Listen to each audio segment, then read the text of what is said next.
Hello नमस्कार दोस्तों, मेरा नाम दीपक सिंह। आप हैं हमारे चैनल फैक्ट विद दीपक पर। और दोस्तों, मैं आप सभी का हार्दिक स्वागत करता हूं अपने चैनल पर।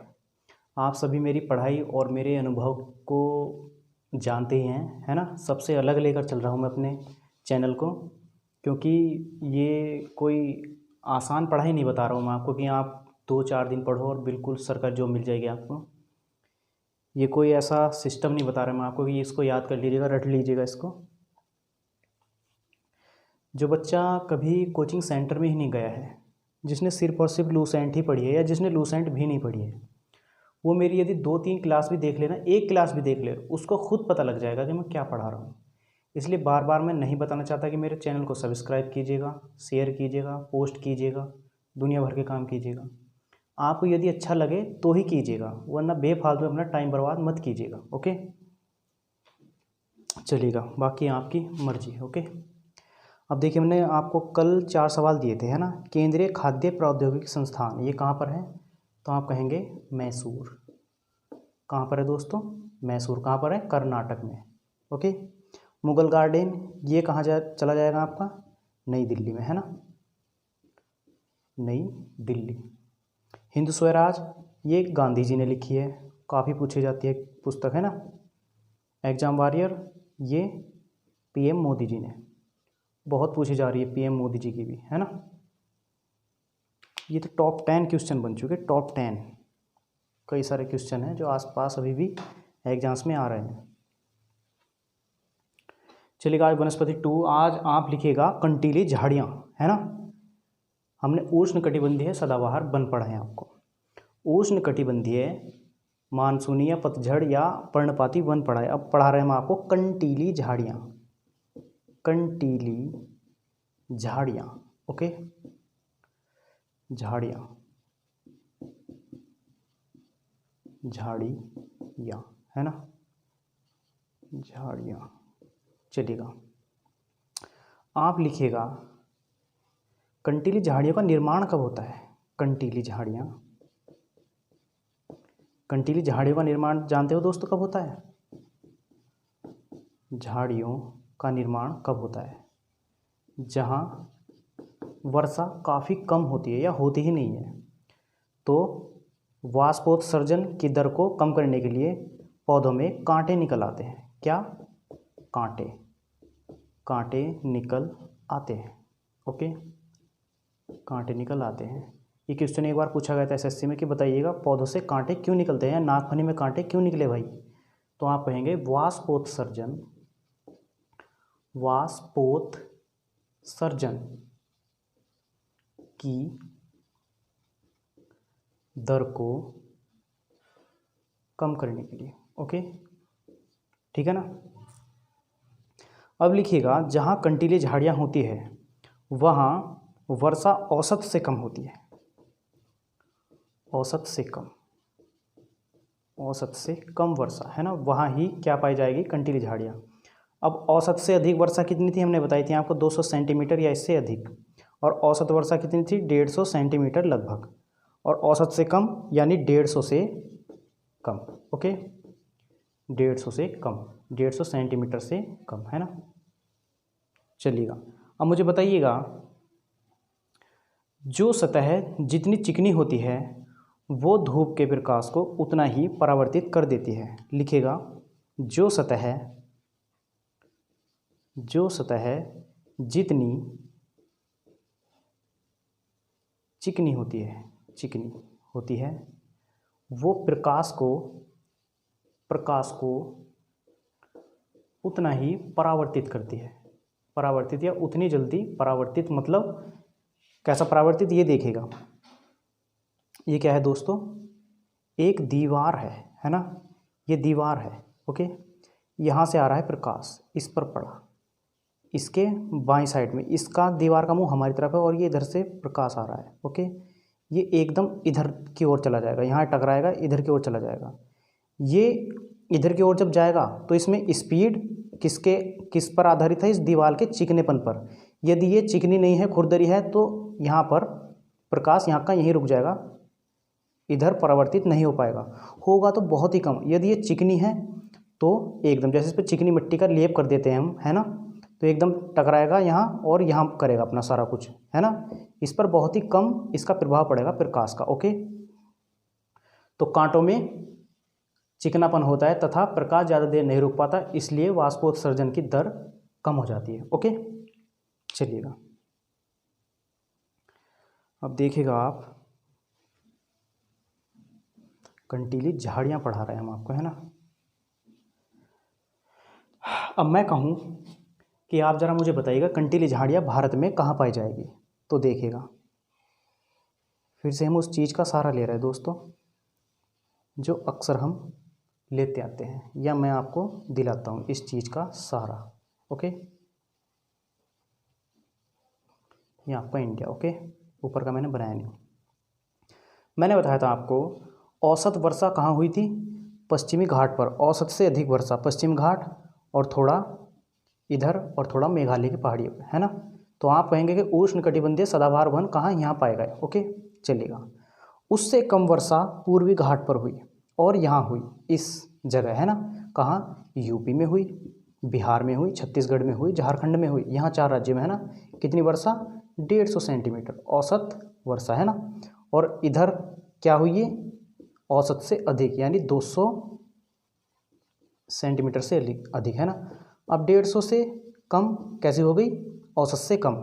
तो देखिएगा किधर सूखा रहता है, हम कहेंगे कि सर हमारा क्षेत्र इधर सूखा रहता है, राजस्थान में मरुस्थल है। तो हम कहेंगे तो भाई बताइए ज़रा कंटीली झाड़ियाँ हमारे देश में कहाँ पाई जाएगी, तो आप कहेंगे कि सर राजस्थान में जाइएगा सबसे पहले। कहाँ जाइएगा, राजस्थान में। फिर हरियाणा में भी चले जाइएगा, हरियाणा में PNB में चले जाइएगा, पंजाब में, है ना।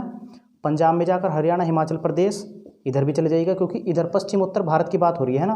हिमाचल प्रदेश, ये अगर आना चाहें आप गुजरात में भी आ सकते हो सर, है ना, यहाँ भी। ओके, क्योंकि यहाँ गुजरात में आधा क्या है, पश्चिमी घाट में आ जाता है ना। पश्चिमी घाट में आ जाता है, यहाँ वर्षा होती है बस थोड़ा ही बहुत, गुजरात को भी मान लीजिएगा। तो कहाँ पाई गई यहाँ की कंटीली झाड़ियाँ, राजस्थान, हरियाणा, पंजाब, हिमाचल प्रदेश, गुजरात। ओके, पश्चिमोत्तर भारत, या आप ये शब्द लिख दीजिएगा, पश्चिमोत्तर भारत, है ना। पश्चिमोत्तर भारत का मतलब पश्चिम दिशा और उत्तर के बीच की दिशा। ओके, चलिएगा, अब आप कभी नहीं भूल पाएंगे। ओके, कैसे भी आपसे घुमा के पूछेगा, तो दीपक का स्टाइल ही कुछ अलग है ना। आपको पता चलना चाहिए भाई कि आप पढ़ किस बंदे से रहे हो।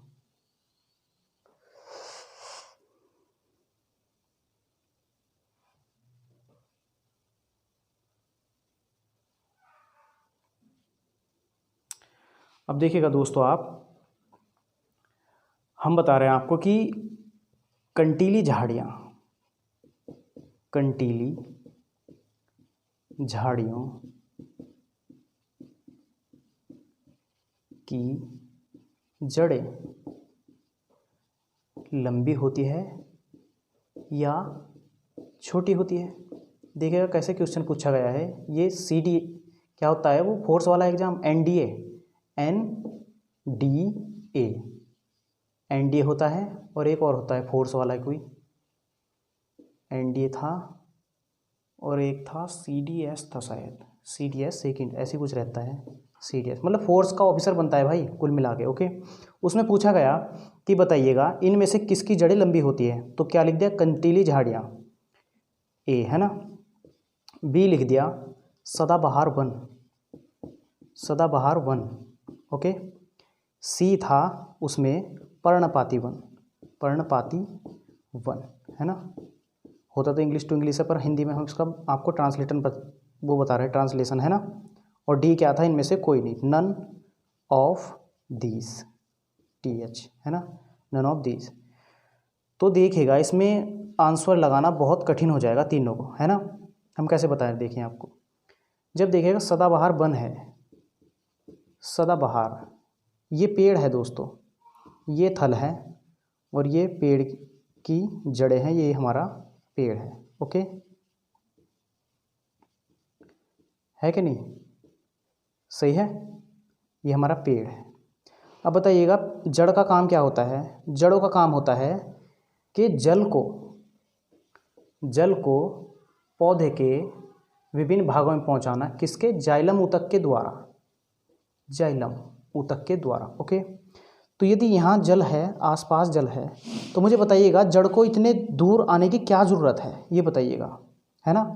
अब देखिएगा, मैंने आपको ये पेड़ दिया, ये तो सदाबहार पेड़ का, ये दिया मैंने झाड़ी का, और झाड़ी को जब यहाँ जल नहीं मिला तो यहाँ आएगी, यहाँ नहीं मिला यहाँ आएगी, ऐसी बढ़ती चली जाएगी भाई, इतनी बढ़ जाएगी कि सदाबहार पेड़ की भी जड़ इसके बराबर नहीं होगी, है ना।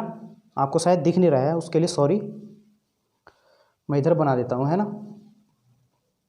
अब ये मैंने बनाया कौन सा पेड़, कंटीली झाड़ियों का। तो कंटीली झाड़ियों का यहाँ तक सदाबहार वन को, पर्णपाती वन को, सबको मिल गया पानी, है ना। तो जड़ आगे जाकर क्या करेगी, है ना। पर हमारी कंटीली झाड़ियों को यहाँ नहीं मिला, यहाँ नहीं मिला, यहाँ भी नहीं मिला, चारों तरफ घूम गई और जड़ की लंबाई हो गई इतनी कि हमने कभी सोची भी नहीं थी। पानी नहीं मिला, इतना भी पानी नहीं मिला तो ये पेड़ बेचारा सूखना शुरू हो गया और कंटीली झाड़ियाँ बन गई इसकी। तो मुझे बताइए सबसे लंबी जड़ किसकी होगी, तो कंटीली झाड़ियाँ की। सदाबहार की छोटी, इसकी छोटी, सबकी छोटी। ऐसे था दोस्तों क्वेश्चन। ओके, बताना इसलिए ज़रूरी था कि आप लोग कुल मिला के शिकायत ना कर दो कहीं मेरी, है ना। चलो,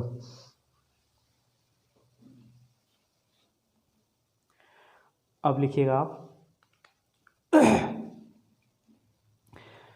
इसमें वनस्पति कौन कौन सी आ सकती है। बस वनस्पति का जैसे मैंने नाम लिया कि कौन कौन सी आ सकती हैं, तो आपने देखा कि यार कांटे किस में पाए जाते हैं, है ना। तो कांटे किस में पाए जाते हैं, नंबर 1 पे आ गया नागफनी भाई साहब, है ना, नागफनी। फिर आ गया आपका खजूर, खजूर के पत्तों में कांटे आ जाते हैं, है ना। फिर आ गया आपका बेर, गांव में देखा है बेर। एक आ गया आपका कैक्टस, जिससे थोड़ा बहुत रबड़ का अंश निकाला जाता है ना। फिर ये फर्न आ गए आपके, फर्न, है ना। ओके, इनको याद कर लेना, याद क्या, बस याद ही कर लेना, है ना। जैसा हम आपको बता रहे हैं, इतना कोई ज़्यादा नहीं है, ये कर लो, ये कर लो, ये कर लो, ये पूछा गया है इसलिए करना पड़ेगा आपको, है ना। नागफनी की एक विशेषता है भी, एग्जाम में आई थी कि बताइए नागफनी प्रकाश संश्लेषण, प्रकाश संश्लेषण यानी फोटोसिंथेसिस संश्लेषण अपने किस अंग से करता है, किस अंग से। नंबर 1 तना, नंबर 2 पत्ती, नंबर 3 कांटे। None of these, okay, none of these. हाँ बताइएगा, पत्तियों से तो सभी पौधे करते हैं, पर ये भाई साहब तने से करते हैं क्योंकि इनमें पत्ती नहीं होती। ओके, तो क्या आंसर है, तना। ओके, कौन करते हैं, नागफनी भाई साहब, ठीक है। चलिएगा, अब आप एक चीज़ और लिख लीजिए दोस्तों,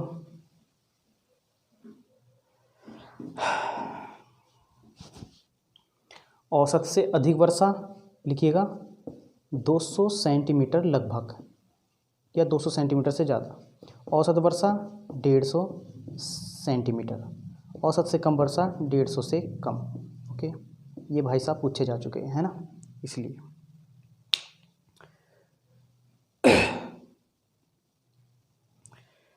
तेरे संग यारा खुश रंग बहारा, तू रात दीवानी, मैं जर्द सितारा।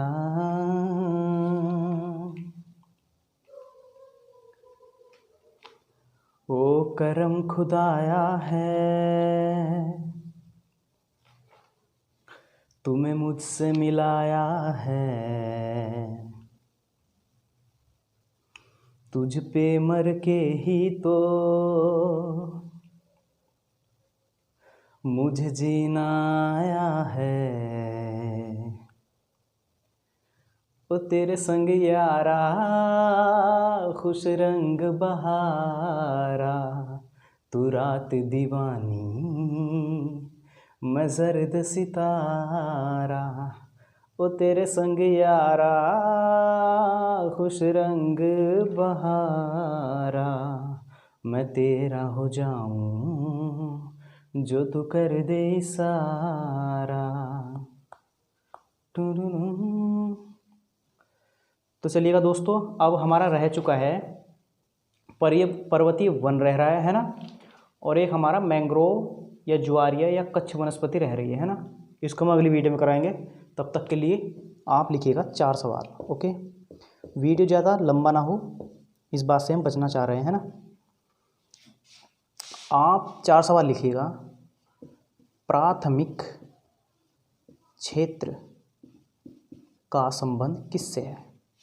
फिर आप लिखिएगा द्वितीयक क्षेत्र का संबंध किससे है? ओके, फिर आप लिखिएगा तृतीयक क्षेत्र का संबंध किससे है? ओके, फिर आप लिखिए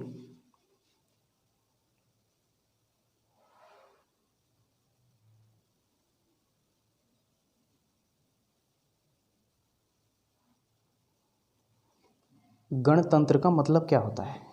गणतंत्र क्या होता है ना।